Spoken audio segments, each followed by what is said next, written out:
오늘은 지도자가 갖추어야 될 덕목이라는 제목으로 하나님의 말씀을 나누겠습니다. 옛날 인도에 한 왕국이 있었습니다. 백성들은 벼농사를 짓고 살았는데 수확한 쌀 대부분은 왕에게 바쳐야 했습니다. 왕은 내가 그 쌀을 안전하게 보관할 것이다.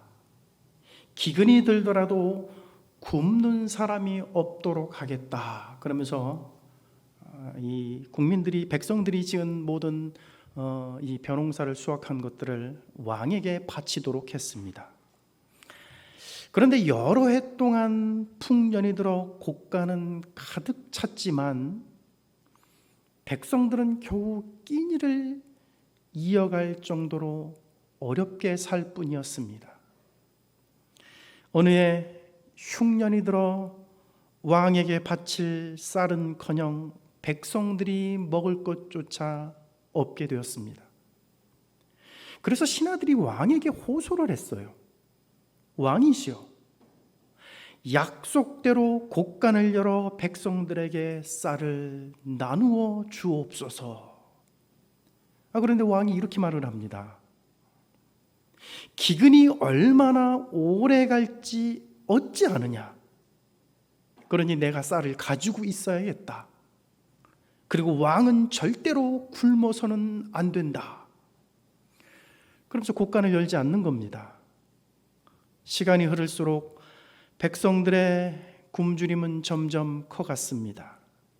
그러나 왕은 결코 곡간을 열지 않았습니다. 하루는 왕이 잔치를 열라고 명령을 내렸어요. 왕이라면 때때로 잔치를 열어야 한다고 생각을 한 것입니다. 하인이 곡간에서 꺼낸 쌀자루 2개를 코끼리 등에 싣고 나갔습니다. 근데 그때 마침 란이라고 하는 이름을 가진 소녀가 쌀자루에서 쌀이 떨어지는 것을 발견을 했습니다. 그 란이라고 하는 그 소녀는 재빨리 뛰어가 쌀알을 손으로 받았습니다. 그러면서 한 가지 좋은 생각이 나서 그 떨어지는 쌀을 받으면서 궁전까지 따라갔습니다. 그런데 호위병이 소리를 치는 거예요. 멈추어라. 여기가 감히 어딘 줄 알고 함부로 들어오려 하느냐. 그러자 이 란이라고 하는 소녀가 하는 말이, 네, 이 쌀은 코끼리 등에 실은 쌀자루에서 흘러나온 것인데 왕에게 전해드리려고 합니다. 이 이야기를 왕이 전해 듣고는 그 소녀가 너무나 기특한 겁니다. 그래서 왕은 그 소녀를 이곳으로 데려오라고 명령을 내려요. 그리고 왕 앞에 온 그 란이라고 하는 소녀에게 왕은 이렇게 말합니다. 내가 너에게 상을 주고 싶구나. 무엇이든지 원하는 것은 다 들어주겠다. 상을 주겠다고 원하는 것을 말하라고 해요. 그러자 그 소녀가 이렇게 말을 합니다. 왕이시여, 저에게 상으로 쌀 한 톨만 주십시오. 왕이 깜짝 놀란 겁니다. 겨우 한 톨?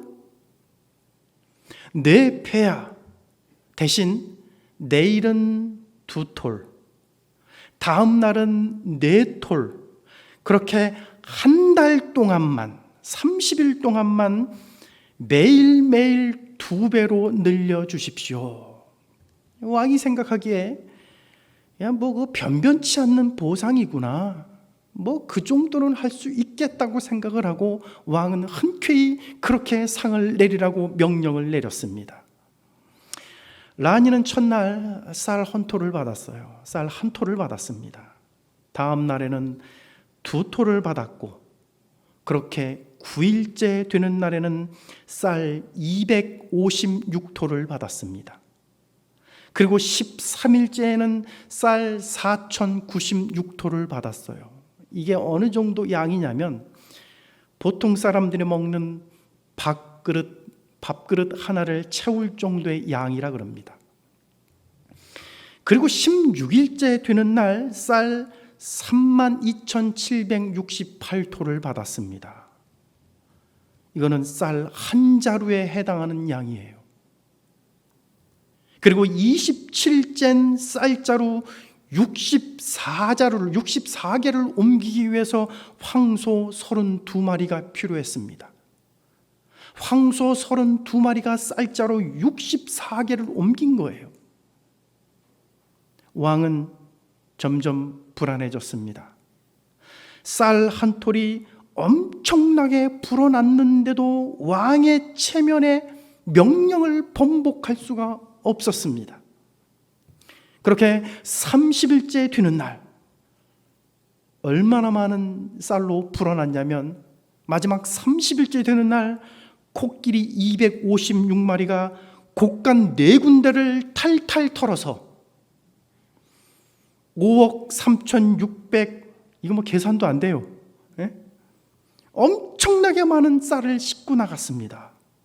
그 소녀가 전부 받은 쌀을, 한 달 동안 받은 쌀을 다 계산해 보니까 10억 톨이 넘는 양이었다고 그래요. 왕의 곡간에는 더 이상 내줄 쌀이 없었습니다.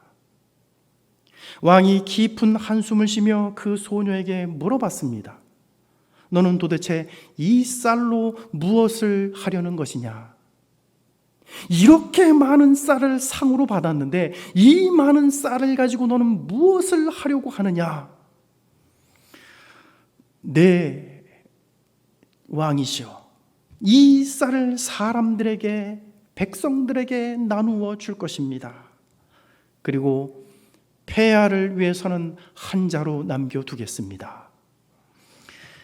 앞으로는 필요한 만큼만 쌀을 거두겠다고 약속한다면요.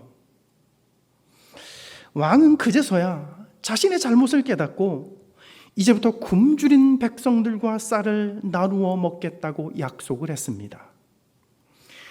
여러분, 이 이야기가 우리에게 가르쳐주는 교훈이 하나가 있어요.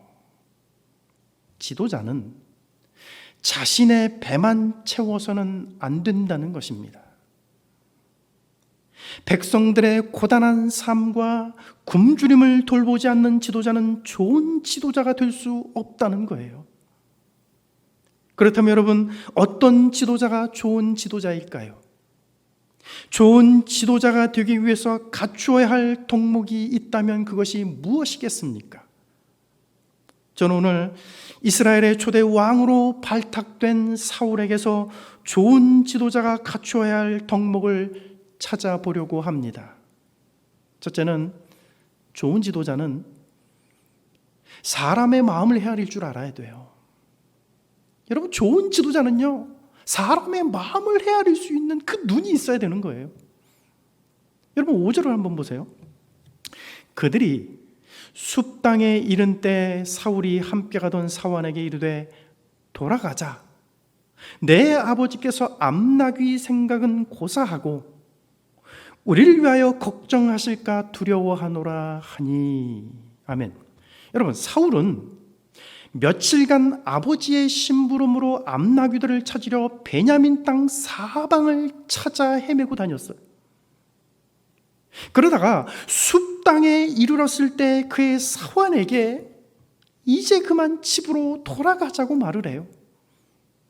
몇 날 며칠을 그 아버지 심부름을 하느라고 이 베냐민의 온 땅을 찾아 헤매면서 이 암나귀들을 찾아다녔는데, 숲 땅에 와가지고 야, 안 되겠다. 이제 그만 찾고 집으로 돌아가자. 여러분, 암나귀를 찾는 일이 너무 힘들어서 한 얘기가 아니었어요, 이게요. 암나귀를 찾다가 지쳐서 포기했기 때문에 한 얘기가 아니에요. 사울은 심부름을 보내놓고 며칠 동안 돌아오지 않는 아들을 걱정하고 있을 그 아버지 때문에 지금 돌아가자고 얘기를 하는 거예요. 당시 산지를 여행하는 것은 맹수의 습격 때문에 매우 위험했습니다. 간혹 타지방으로 다닐 때 도적대들과 강도들을 만나 목숨이 위험을 받는 경우도 종종 있었습니다. 그래서 암나귀들을 찾으라고 아들을 보내놓고 며칠 동안 돌아오지 않는 그 아들에게 혹시라도 무슨 변이라도 생기지 않았을까, 이런 걱정을 하고 있을 아버지 때문에 사울은 돌아가기로 결심을 했던 것입니다. 여러분, 이것을 보면 왕이 되기 전에 이 젊은 사울은 아버지를 염려하는 효심과 인간적인 미덕을 갖춘 사람이었습니다. 좀 넓은 의미로 말한다면 사울에게는 자신들을 걱정하고 있을 아버지의 마음을 미루어 짐작하는 마음, 다시 말하면 사람의 마음을 헤아릴 줄 아는 마음이 있는 그런 사람이었습니다. 여러분, 좋은 지도자는 바로 이런 마음, 사람의 마음을 헤아릴 줄 아는 마음이 있어야 합니다. 그 사람이 얼마나 걱정하고 있을까? 그 사람이 지금 얼마나 괴로워하고 있을까? 이렇게 상대방의 마음을 헤아릴 줄 아는 사람이 여러분 좋은 지도자예요. 두 번째는요, 예의와 존중이 있어야 돼요. 예의와 존중.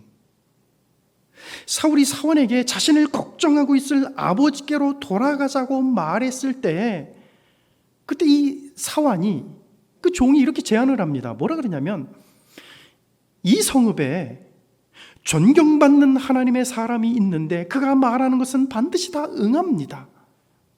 그분한테로 갑시다. 아마도 그가 우리가 가야 할 길을 가르쳐 줄 겁니다. 사울이 한 가지 제안을 해요. 아버지께로 돌아가자. 야, 이러다가 아버지가 우리 걱정 때문에 큰일 나겠다 해서 돌아가자 그랬더니 그때 종이 한 가지 제안을 해요. 이 성읍에 하나님의 사람이 있다고, 그에게로 가자고 제안을 합니다. 이 제안을 받은 사울이 이렇게 말을 해요. 7절을 보세요. 사울이 그의 사환에게 이르되 우리가 가면 그 사람에게 무엇을 드리겠느냐? 우리 주머니에 먹을 것이 다하였으니 하나님의 사람에게 드릴 예물이 없도다. 무엇이 있느냐 하니. 여기 보면 사환이 하나님의 사람에게로 가자고 제안했을 때 사울은 한 가지 걱정이 있었습니다. 그에게로 갈 때 예물을 드려야 하는데 지금 우리에게는 먹을 것조차 다 떨어졌고 아무것도 지금 없다는 것이었어요. 고대 근동 아시아에서, 고대 근동 사회에서 일반적으로 존경받는 사람이나 하나님의 사람을 방문할 때는 그 사람에게 걸맞는 예물을 지참하는 예절과 풍습이 그 당시에 있었습니다. 그러나 이건 여러분 법은 아니에요.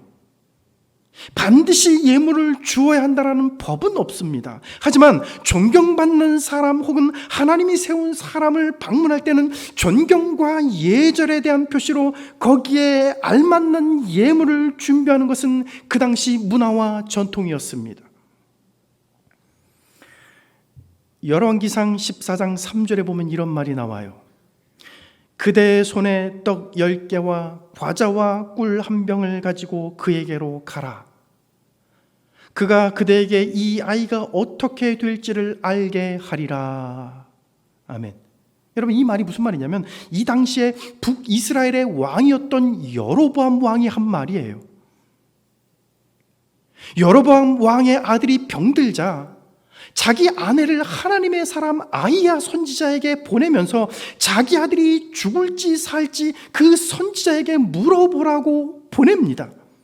그때 자기 아내를 하나님의 사람에게 보낼 때 그냥 보내지 않고 당시 문화와 풍습을 따라 떡 10개와 과자와 꿀 한 병을 예물로 준비해서 보냈던 거예요. 그런데 이런 문화와 풍습을 이용해서 부당하게 예물을 요구하는 거짓 선지자들도 그 당시에 있었습니다. 예물의 정도에 따라서 예언의 내용이 달라지는 거짓 선지자들에 대해서 강력히 비난하고 경고했던 선지자가 바로 미가 선지자 아닙니까, 여러분? 여러분, 구약 성경을 잘 보세요, 여러분.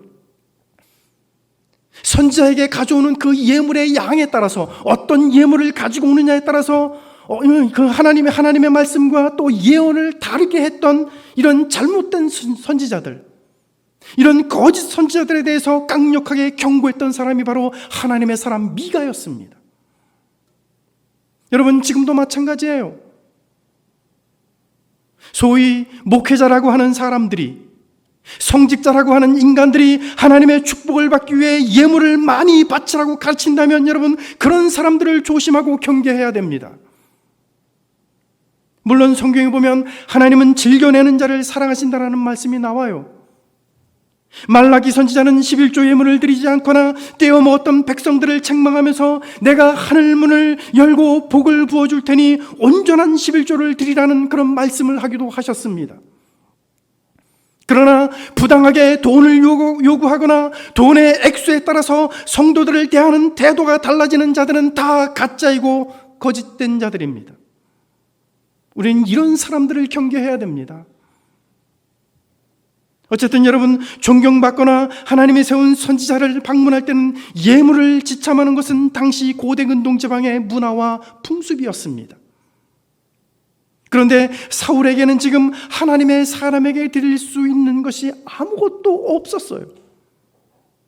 참으로 난감한 상황이었습니다.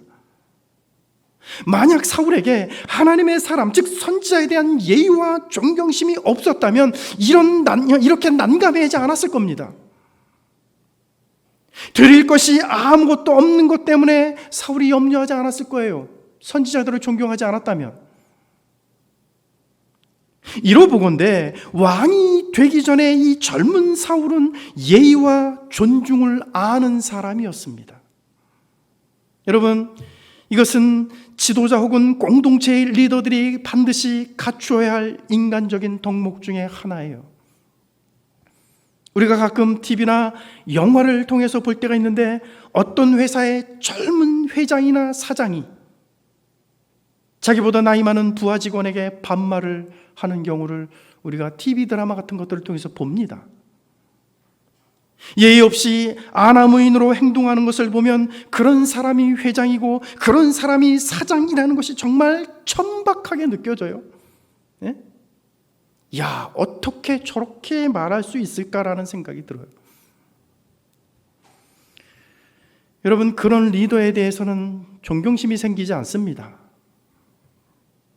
뒤돌아서 욕을 하죠. 예? 앞에서는 당신이 회장이고 앞에서는 당신이 사장이기 때문에 고개를 숙이지만 뒤돌아서서는 전혀 그 사람을 존경하지 않습니다. 오히려 그들을 욕을 해요. 사랑하신 여러분, 좋은 지도자가 갖춰야 될 덕목은 사람에 대한 예의와 존중입니다. 대통령도, 회사의 사장도, 목사도, 원장도 존경받는 지도자, 존경받는 좋은 리더가 되려면 사람을 대할 때 예의가 있어야 됩니다. 사람을 대할 때 존중하는 태도로 대해주어야 합니다. 여러분, 신약 성경에 보면 우리 예수님이 사람을 그렇게 대해주셨습니다. 주님은 사회적인 약자들, 가난하고 소외되고 힘없는 자들이라고 해서 그들을 무시하지 않았습니다. 오히려 주님은 그들에게 따뜻한 말을 건네주셨고 그들의 아픔과 상처를 치유해 주셨습니다. 어린아이들이 예수님에게 올 때는 제자들이 그들을 무시하고 꾸짖었지만 예수님은 오히려 어린아이들을 따뜻하게 품어주셨습니다. 사랑하신 여러분, 오늘 우리는 예의와 존중의 태도를 가진 그런 어른이 되어야 합니다. 예의와 존중으로 사람을 대하는 리더가 되어야 합니다. 세 번째로는 아랫사람의 말이라도 귀담아 들어야 좋은 리더예요.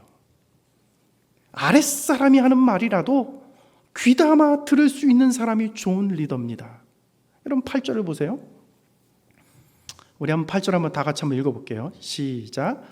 사환이 사울에게 다시 대답하여 이르되 보소서, 내 손에 은 한 세겔의 4분의 1이 있으니 하나님의 사람에게 드려 우리 길을 가르쳐 달라 하겠나이다 하더라. 아멘.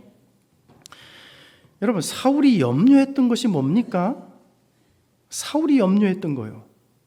하나님의 사람에게 드릴 예물이 없다는 것이 사울의 걱정이었어요.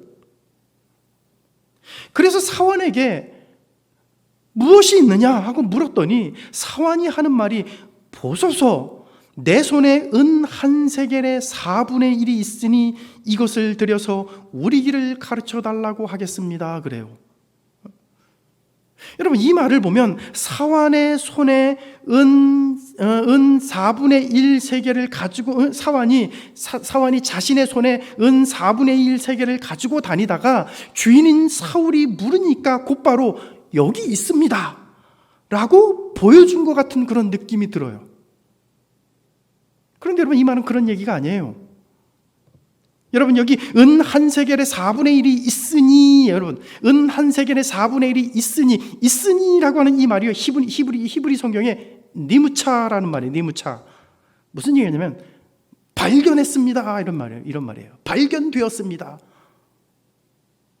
무슨 말이냐면 하나님의 사람에게 드릴 만한 것이 뭐가 있을까 하고 막 찾아보니까 짐 보따리에서 은 4분의 1 세겔이 발견됐다는 거예요.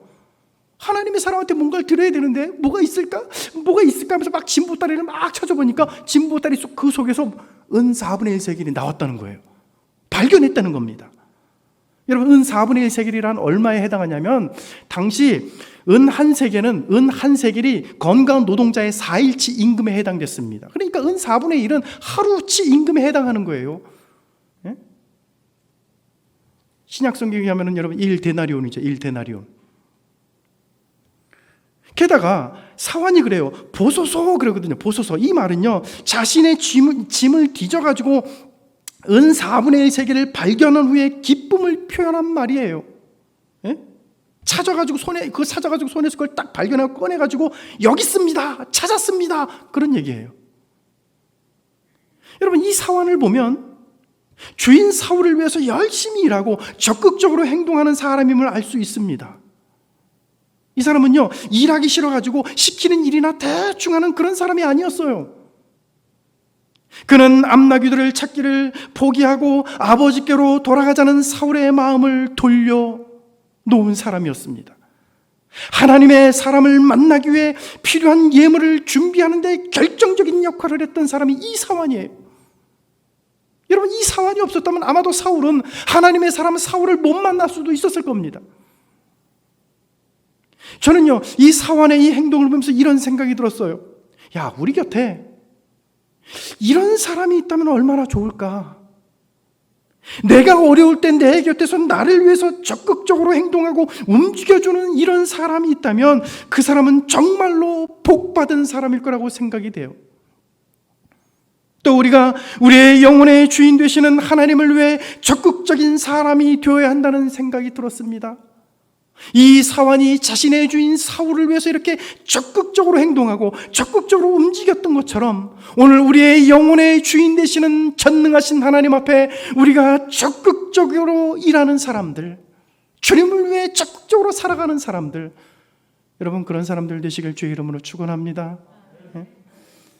세상에서요 제일 이렇게 표현하면 이게 올바른 표현인지 모르겠지만 세상에서 제일 찌질한 사람들이 뭐냐면요, 눈치 보면서 일하는 사람이요. 눈치 보면서 일하는 사람이요. 예?